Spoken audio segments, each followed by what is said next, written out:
everyone's on Facebook and everyone's on whatever. So like, where are ideas coming from? It's like a hard thing to know.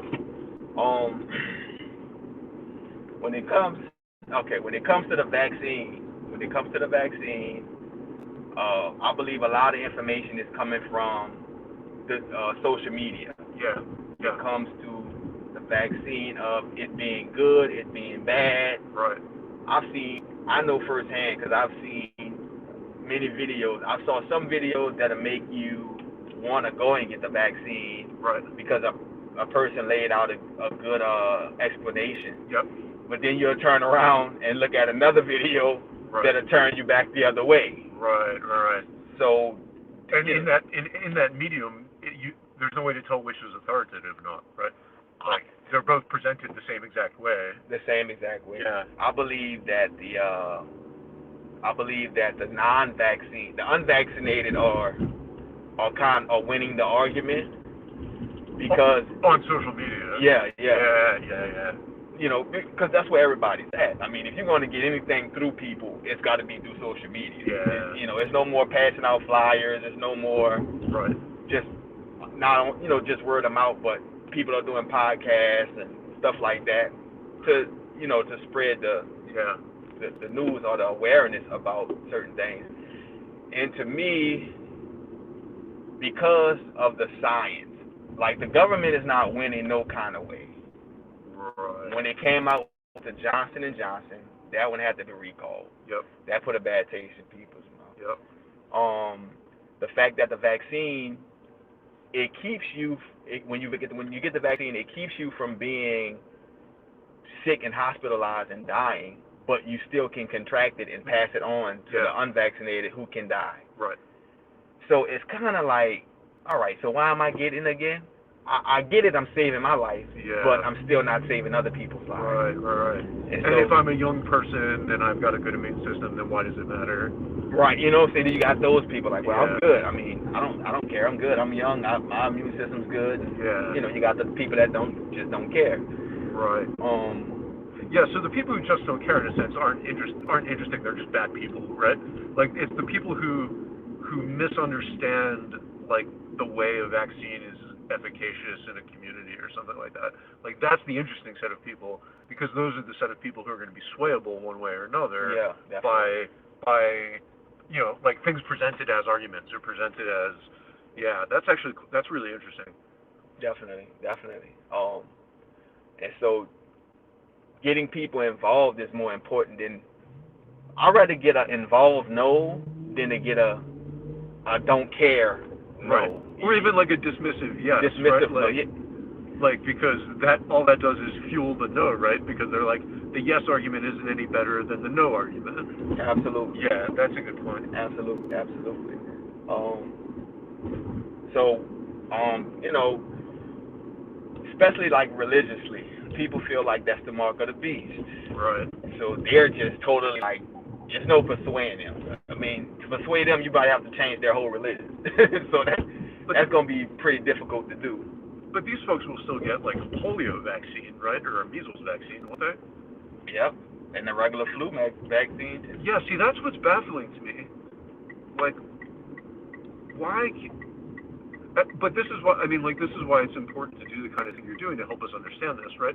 Like, Absolutely. What is it about this vaccine that makes it so like you'll trust every other vaccine? It's not like you know more or less about biology in this vaccine versus other vaccines. So you're willing to trust the medical establishment for these vaccines, but not for this one. Not for that one. Like, what's possibly that's what I don't get. Like, what's possibly going on with people? I believe the narrative that's been painted. Yeah. People have painted a negative narrative about it. Yeah. The way it was presented. And not just the disease itself, but the whole correspondence of right. the people, the 6 feet distance. Right. People getting hurt for not wearing a mask. Yeah.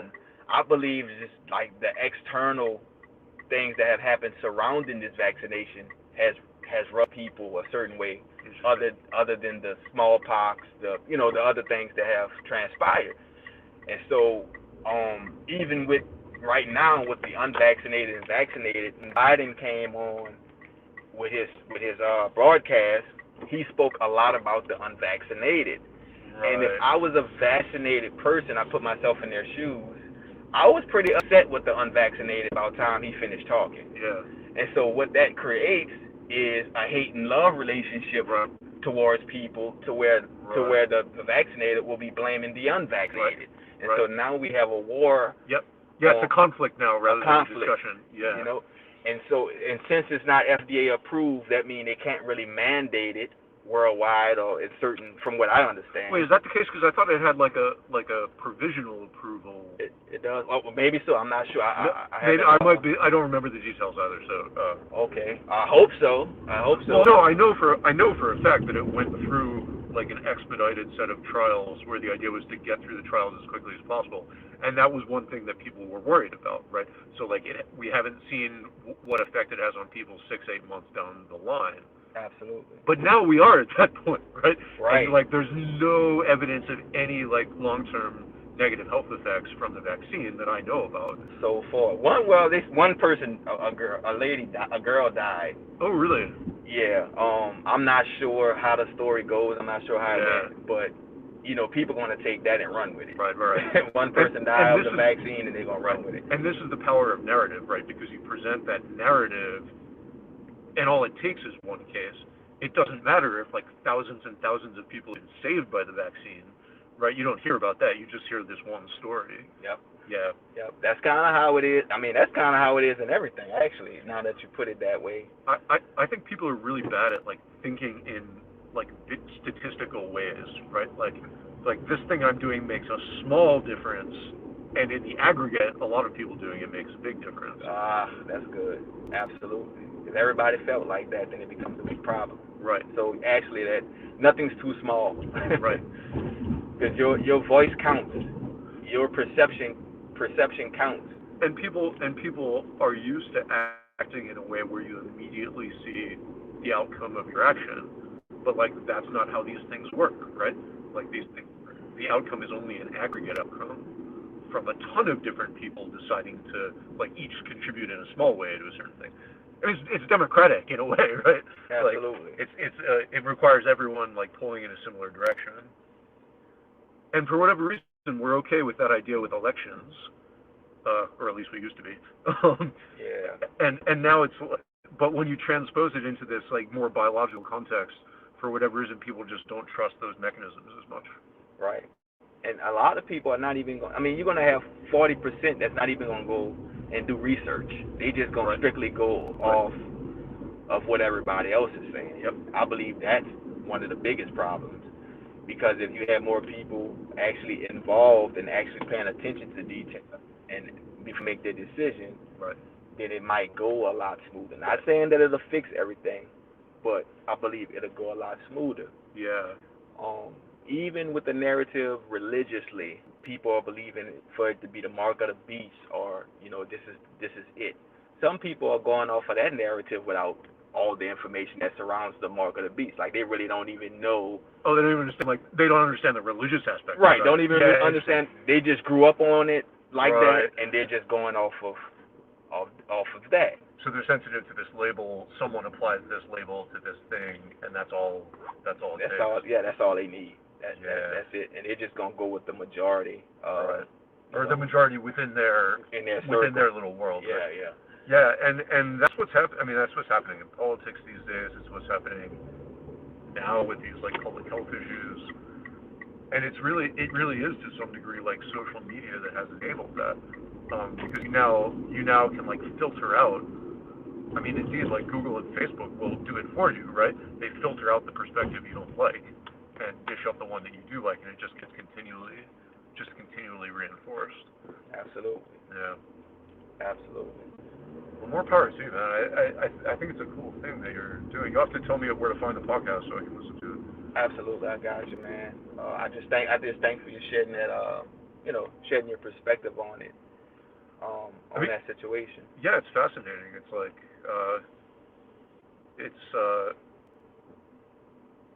I just think if more people get involved, we can help the situation rather than people just being dismissive. And that's where I'm at. That's why I'm taking the initiative. I don't want to just say it, because most of the time people say stuff like that, but they don't do nothing about it.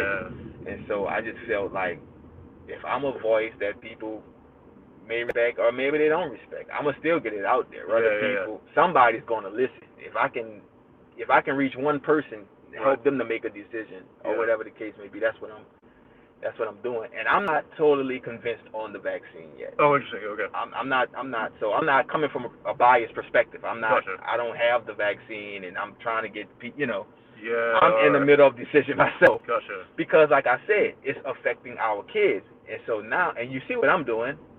I'm lifting. I'm dealing with people all day. Yeah. And so I don't want to bring that home to my family, who or my children who's not vaccinated. Right. And then I can be the, so that's where I'm at. Yeah. And so I'm more on first off, a personal, trying to figure it out for yourself. Yeah, figure it out for myself. And in the midst of that, I want to take people along the ride. Perspectives, yeah. You know what I mean? And so we all can come together collectively. Right. And so, that's my mission, man, because this is not going to become easier, is what people don't understand. Sooner or later, it will be mandatory when you go in Walmart. Let me see your vaccination ID. Or to travel, or to travel on planes and or even buses, because any place where there's a lot of people, you're going to have to present that. And the thing about it is, when you're talking about public transportation and stuff like that, you're dealing with a lot of lower income people that don't have access to medical care easily, or like, you know what I mean? Yeah. And so that becomes a bigger problem, Right. because we know people without medical insurance, that, you know how that situation goes. Yeah. So it's, it's bigger than what some of us are thinking. Right. And we're hoping that it's going to go away. Right. And it's not going to go away. Or there'll be another issue next year or something where like these same dynamics are going to play out, where there's like public disagreement about it, people select their sources of information, and the debate just never goes anywhere. Absolutely. Yeah. Absolutely. Well, so I would surely encourage you to get the vaccine. That's my view on it. I think that like the risks are minimal enough and the advantages are plentiful enough that it makes it worthwhile. But that's my perspective on it. Oh, I appreciate it. And which one do you think is the better, or is there a better? Well, so it's undoubtedly true that for the individual, like the Pfizer or Moderna ones are better, just because they're more efficacious. But is it true it took the? No. My sister got that one. Okay. Did they say it was dealing with women's pregnancy or something like that? Ooh, that I haven't heard. I'd have to look at that. Okay. I'd have to look at that data. Okay. And I heard a lot about I hear more about people persuading me or others to get the Pfizer more than anything. And not to say, Moderna isn't good, but I hear people more talking about the Pfizer. I haven't heard really any difference between the Moderna and the Pfizer. But that's the other thing. So for the individual, the Johnson & Johnson is less effective. But if your goal is to have everyone, like the population, as immune as possible, then the idea is you should just get whatever shot you can get. Because even if it's only 75% effective, like if the entire population is 75% inoculated, then the transmission rates will go way down, and there will just be less virus out there. Right? Absolutely. So it's again one of those things. Like I'm really glad that I was able to get the Pfizer, and like if I had access just to the Johnson & Johnson, the question is, would I have tried to wait, or would I have? But like my sister got the Johnson & Johnson, and she's been good. She's been fine. Okay. And that's another aspect too that has people, cringing. The different vaccines and the reputation of them also is another reason why people don't want to trust the government or trust, you know what I mean? Right. And you can't blame them, but, although some people are more naive than others. So just along here anywhere is good. Okay. Yeah. But, hey, I appreciate it. Hey, I appreciate it, man. Hey, good to meet you, man. You too. Thank you. Be well. Stay safe. You too.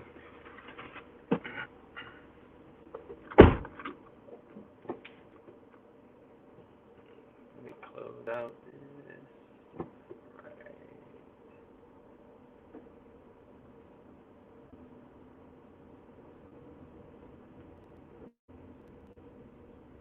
Yes. Hey, I thank y'all for tuning in. That was a writer by the name of Dan. Just giving us his. He deal with biology, so giving us his perspective from a biology standpoint on, the vaccine and and the cure, the vaccine and the disease itself. Praying that y'all got something out of that. Praying that it persuades you to go either way. I mean, at this point, like I said, I just want to make people aware, get people involved, get people talking, stir up the nest. Convince me to get it. Or whatever the case may be. But I think on this journey, I'm going to learn a lot about it, and then ultimately I'll make that decision. I just don't want to, wait to the last.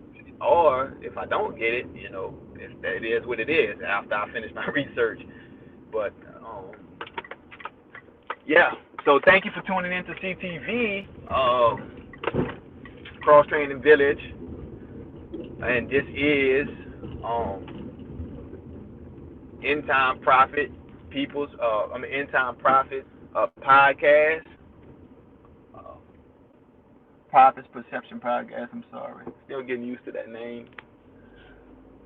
And I just thank y'all for tuning in. That was Dan the Man, giving us his perception. Check out that first video too with the intercessor Andrea coming through with just a lot of wisdom was shared on there. Biblical wisdom, church etiquette. It's a lot of things. It went a lot of directions religiously. Not much about the vaccine. I wish we could have got into it, but I didn't. I probably should have, but it didn't cross my mind. But anyway, thank y'all for tuning in. I'll see y'all for the next ride.